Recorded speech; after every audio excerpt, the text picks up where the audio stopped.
Ďalšie videjko si dáme o vôňach do vysavača. Ja tieto vône milujem a stále to striedam. Ja ich mám asi skoro z každej vône. Toto mám tu len pár pri sebe. Ukážem vám, ako sa tieto používajú. Je to, ja keď povysávam dom, alebo decka, keď si vysávajú izbu, to je jedno, to vôňa z toho celý dom. Sú to také granulky, ktoré si rozdelíte tak na 3-4 krát. Treba tam toho dať viacej fakt, lebo aby to voňalo, nie že si usypete len tak čajovú lyžičku, to je naozaj málo. Treba to tak rozdeliť na tretiny, možno na štvrtiny. Toto je asi tak štvrtina.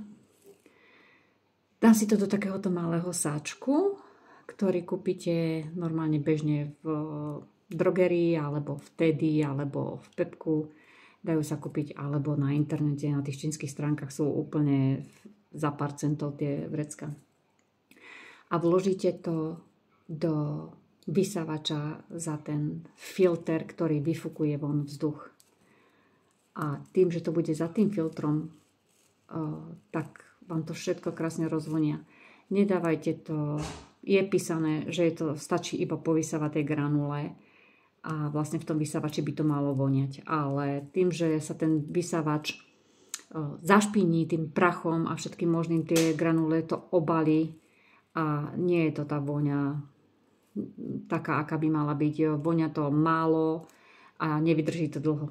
Naozaj je to lepšie dať takto do takéhoto vrecuška za ten vyfukový filter a zaručene vám to bude voňať. Veľa ľudí to používa napríklad aj v aute ako vôňu do auta. Uviažu si to o tú klimatizáciu v aute zvonku a krásne vám to rozvonia auto. Dá sa to použiť na normálnu domácu klimatizáciu. Uviažete si ju takisto tam niekde alebo prilepíte lepiacou páskou tam, kde vám vyfukuje klimatizácia von. Ten vzduch teplý alebo studený, to je jedno, či v lete, či v zime.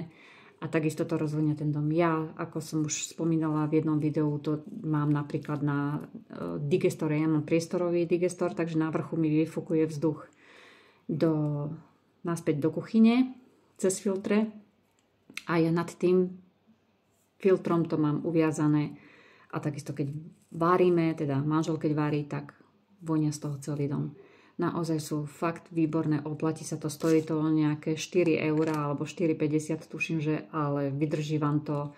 No to jedno vrecko, ja tým, že často nevysávame tak raz, 2 razy do týždňa, vydržalo mi tam asi 2 mesiace naozaj to vrecko. Na to jedno použitie, jedno nasypané vrecko mi tam asi zo 2 mesiace vydržalo naozaj v tom vysávači a dlho to vonia dom ešte po tom povysávaní.